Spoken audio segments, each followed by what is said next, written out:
Get a load of this! How's it going, guys? Today we're going to be taking a look at Jedi Fallen Order. So this is a game that I picked up on the Xbox, and I was very weary of it at first. I mean, this is from EA. We all know about EA. EA, Electronic Arts. It's in the game. Yeah, you know, they've really screwed gamers over time and time again. They've bastardized franchise after franchise. But now, we've actually got a game here. It's actually pretty good. And this was totally unexpected. So, guys, without further ado, here's my review of Star Wars Jedi Fallen Order. I am very happy when we get a game as good as Jedi Fallen Order. I found myself smiling numerous times throughout the game. The one thing that I love about Star Wars and why I fell in love with the Star Wars universe and what keeps me coming back to Star Wars is the charm. Star Wars needs charm, and it's something that the series requires in order to be considered a successful and true entry. Jedi Fallen Order has charm, lots of it, and I had feelings similar to how I did when I experienced KOTOR for the first time. I felt like I had taken my first step into a larger world. Huh?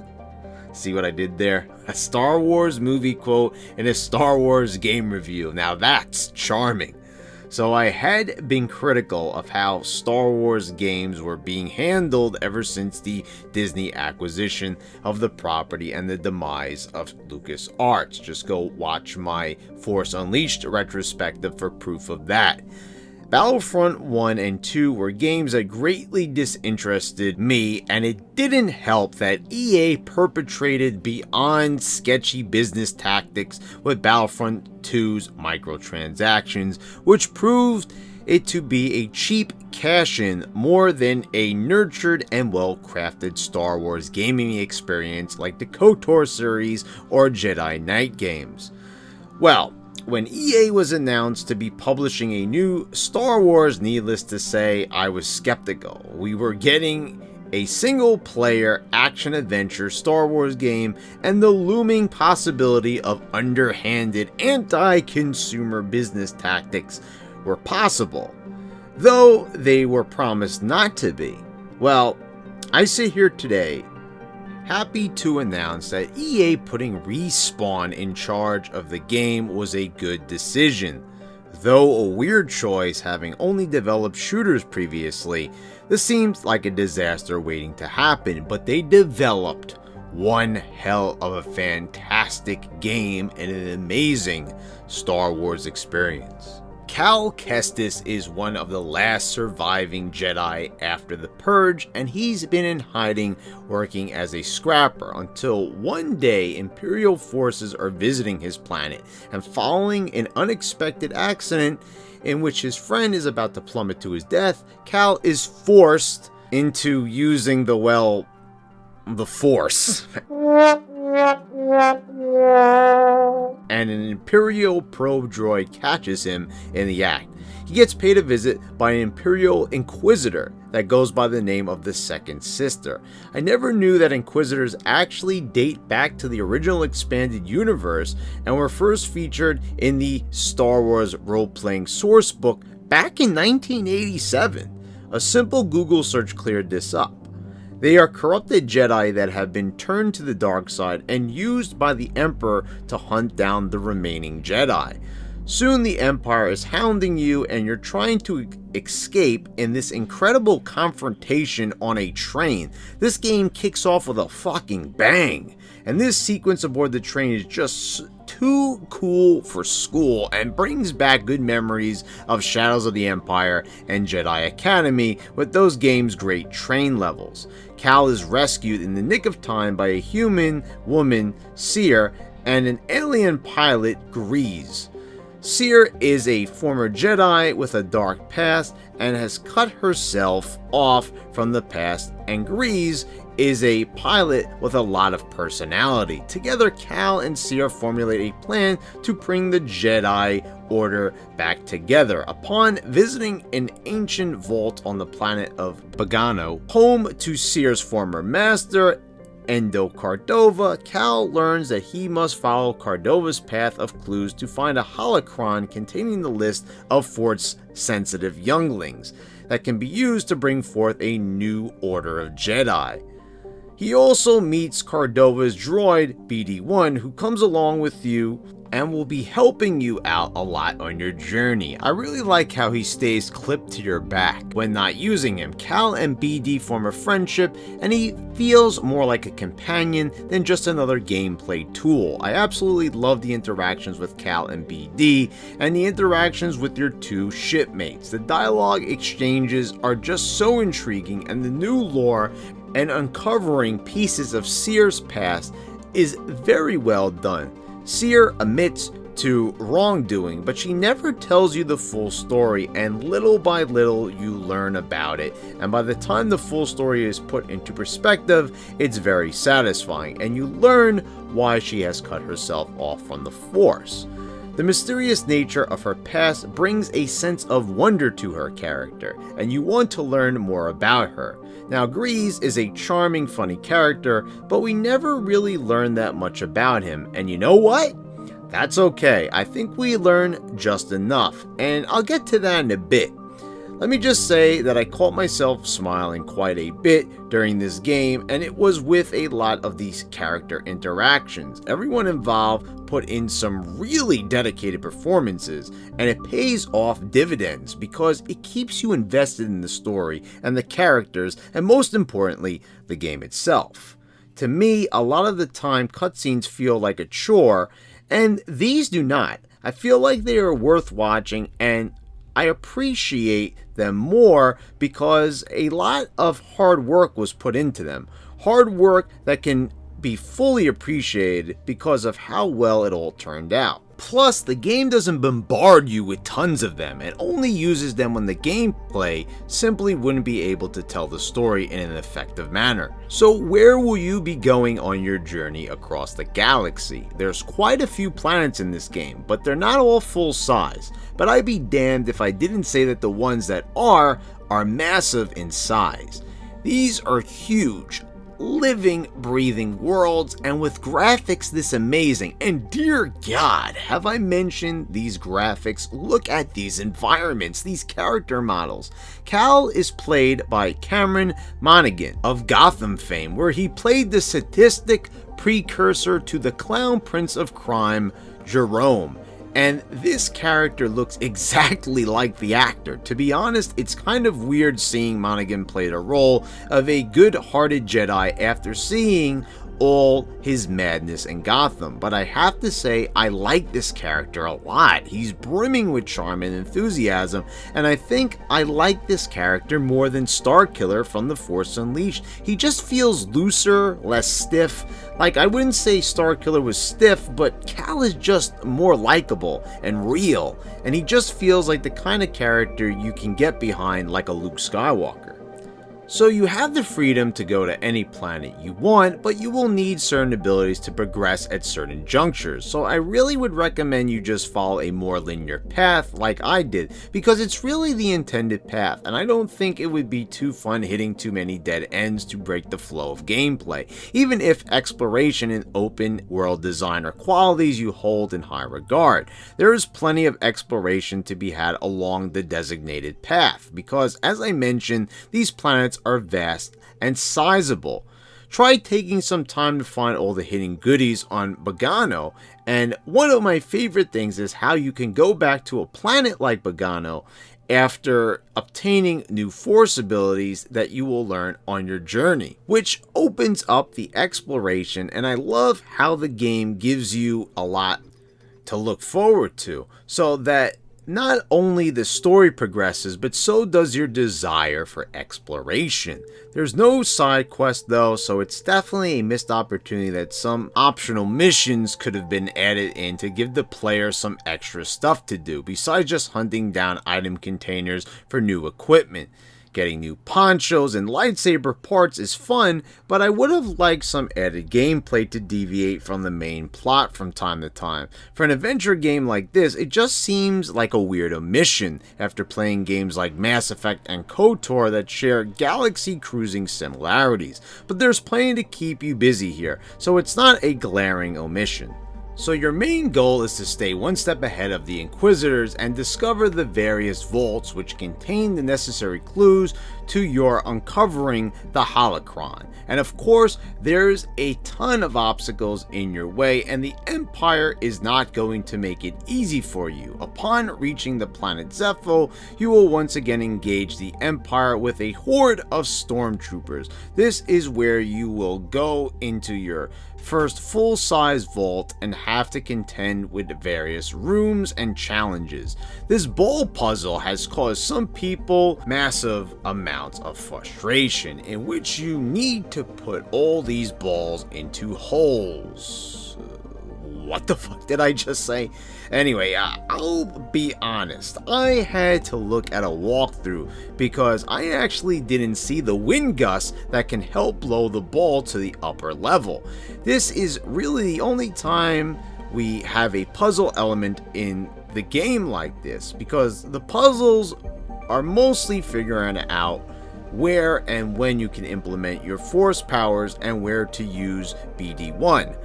I really like the scope, size, and aesthetic of the vaults, but there's only 2 fully sized vaults to explore because the others are pretty small. The game makes up for it in other ways, and I think spending too much time in these enclosed areas would get claustrophobic and tiresome after a while anyway. A place like Zepho is just so damn big. There's even one part where you will return to later in the game, and you'll realize that there's a huge chunk of the level you didn't even explore yet because you didn't have the proper upgradability available for BD at the time. Kashyyyk is one planet that has so many layers to it. I think just like Zepho, it's brilliantly laid out and crafted, making the exploration a lot of fun as you watch how the area opens up, and it's yet another planet you will return to after you acquire the proper force ability. Up to that point, you only explored the industrial part of Kashyyyk, where the Empire has set up shop, but now you'll journey through the jungle known as the Shadowlands and into the swampy water, and then even into the treetops. I had this grand sense of adventure, and even though a place like Kashyyyk is so huge and sprawling, it never felt dragged out, and it's because of the new elements and obstacles being introduced at every single moment. The game will have you jumping, swimming, climbing, swinging, and then stopping to fight enemies, and oh shit, we haven't even talked about the lightsaber combat yet. And my god, it is glorious. This combat just feels so right to me. It's definitely slower, but feels more precise than Force Unleashed. It's weighted, and it doesn't feel like you're swinging wildly at all times. It's very controlled, and when combating someone like, say, the Ninth Sister in the boss battle with her on Kashyyyk, it's not just mindless hacking and slashing. You need to dodge, use force powers like push, and slow wisely, and break through the enemy's stamina meter, and you have a stamina meter too, which allows you to block attacks. But I found that many times the roll was my best friend, and the enemy will glow when they are about to perform an unblockable attack. And that might sound like a classic modern day hand-holding game design technique, but trust me, it's not. These fights can be fast and furious, and a lot of times you will probably still get hit because you need to react quickly. If there wasn't some kind of indication that an attack can't be blocked when others can, it would be a bit too much trial and error and unfair. As far as attacks and force powers go, you can upgrade them, and Cal will learn his force abilities as he tries to reconnect with the force throughout the adventure, taking a page right out of Force Unleashes. book, you get 1 point to spend on abilities every time you fill up the meter by fighting enemies, but sometimes certain abilities can cost up to 3 points, so you need to make the decision if you want to save up or trade in the points for 1 or 2 point upgrades. Also, unlike the original Force Unleashed, you get to use a double-bladed lightsaber, and you can switch back and forth between the double and the single on the fly. So you might ask, why would I use a single lightsaber when I can use this badass double-sided blade? Well, the double-sided one has better range, but the single-sided is more powerful, so the double-sided lightsaber really comes in handy mostly for more crowded encounters when you're really surrounded by enemies.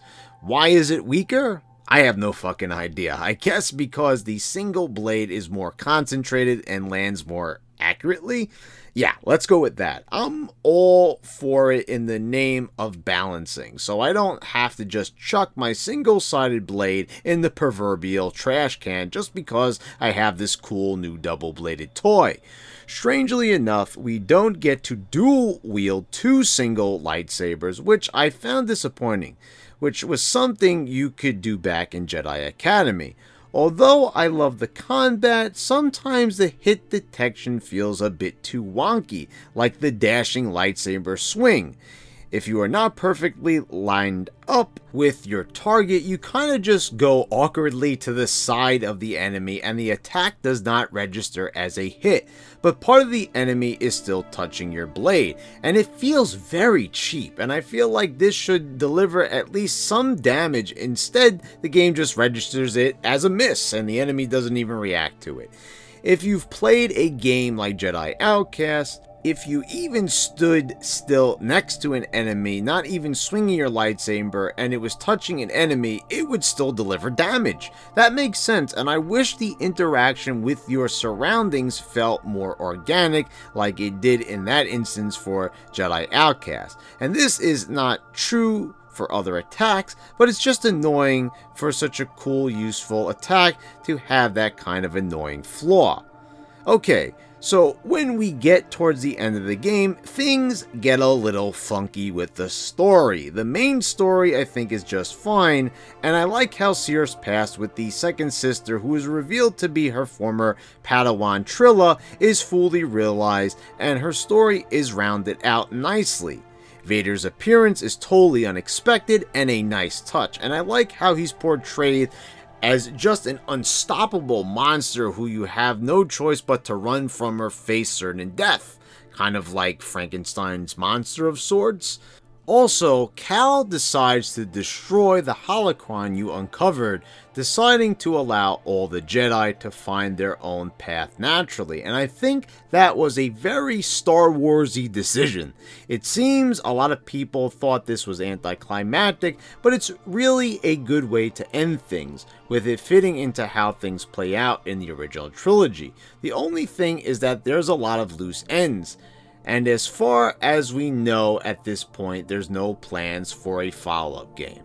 So, what the hell was the point of Night Sister Merrin joining up with you? So, you will visit Dathomir, a really creepy planet that is home to the Dathomirians. You may know one of them, Darth Maul, maybe? So, he's not in the game, but his people are, and it's here you will be introduced to Merrin, and you discover that her fellow Night Sisters, which is a race of witches that were all killed by the Empire, but Merrin is being lied to by a corrupt Jedi, Taron Malicos, who has told her that the Jedi slayed all of them. The Night Sisters were actually featured in the Clone Wars cartoon, and I don't know what it is, but I'm still not used to having witches in Star Wars. It just seems a bit out there, and this is in a world of Wookiees and tons of other weird creatures. But it just feels like the Jedis, who are sometimes mocked for their sorcery, should be the only ones doing the quote quote-unquote magic tricks, especially when we see that she can summon her undead Night Sisters from burial pods and they go full-on zombie. This just doesn't feel very Star Wars to me. Like, I'm not opposed to trying new things in the Star Wars universe, and I don't mean to sound like a bit of a gatekeeper, and I'm all for experimenting with a franchise, but witches? Really? Like, this just seems a bit too much and ends up feeling a bit too surreal for my taste. Well, you'll get chased off the planet by a shitload of these zombified witches. Good God, I can't believe I'm even saying this in reference to Star Wars, actually. I feel like I'm talking about something that, quite frankly, sounds even out of place in the Resident Evil universe. Well, soon you return to the planet and work things out with Merrin as you come to understand how each other feels, seeing as both the Night Sisters and Jedi have been wiped out, and she joins up with you, and now you have a third shipmate, and then you realize you're already at the end of the game. Besides pulling you out of the water in the last cutscene after confronting Vader, Merrin does not play any significant role on your team from a storyline perspective. I mean, really, what does she do besides help you beat Malicos and rescuing you at the end of the game? I mean, like, huh? Like, bitch, if you're not going to do anything, stay your ass on Dathomir. Just, it really feels like she's the third or fourth wheel, I guess, in this case. Like, she just doesn't mesh well with your crewmates, and that is probably the point. She is a witch, and after all, there is some smile-inducing moments where Grease gets nervous around her, but the game never allows itself enough opportunities to let Merrin bond with the crew. So when she dives in to save you, you really don't get the same appreciation from a moment like that because her character is not fully developed. I don't mean to sound like an asshole, I mean, she does save your life and everything, but, I mean, she's just there. And I want to like her, I really do, but I'm not given enough reason to really care that she's on the team because it happens all the way at the end of the game. Also, I found it really weird how the Haxion Brood is handled, which is a crime syndicate that kidnaps you a little more than halfway through the game as payback for Grease's gambling debt. And you will soon escape their space station where they are holding you after a Attack of the Clones style arena fight. And this adds a really cool and somewhat creepy dynamic to the game because now Haxion Brood bounty hunters will now be hunting you and show up randomly throughout the game. And you never know when and where they will be, and when they spot you, they're tough to beat. However, this as a storyline element doesn't go anywhere else but that. And as I said, I'm fine with knowing that Grease is a vice-loving pilot that actually has a big heart, and I'm fine with not knowing his underwear size and every little detail about him. But this is a fun and thrilling added aspect to keep you on your toes because now the Imperials and a crime syndicate are after you. But if you're going to introduce this element, at least see it through. I mean, was this part of the game just unfinished, or were the developers like, good enough? I mean, you see the Brood's leader, Sork Tormo, once in a hologram, and that's it. He's never to be heard from again. It's like, thanks for coming, and back into the shadows once more. Don't get me wrong, the Haxion Brood plays a small role in comparison to the second sister Empire overarching storyline, but this just seems like a somewhat awkward variable that is never fully thought through or fleshed out. But you know, this is one kick-ass game. I mean, man, this truly is one of the best Star Wars games ever made. It just really seems to have a grip on the lore and style of Star Wars. It understands Star Wars, and it's not afraid to get creative. Sometimes maybe a bit too much, like with the Night Sisters, but at the risk of sounding too harsh, because I think this game deserves a world of praise, I digress. The combat is so much fun, the cutscenes, the story, and acting are tremendous, and the exploration and level of immersion is just off the charts. It's just so good, and I had so much fun playing Jedi Fallen Order. I can't believe EA actually allowed something with so much creativity and ingenuity to actually exist. Thankfully, I can now say that there is still hope. A great deal of hope. New hope, perhaps? Excuse me. Even in these post-LucasArts years, great Star Wars games can still be a thing, and Jedi Fallen Order just proved it.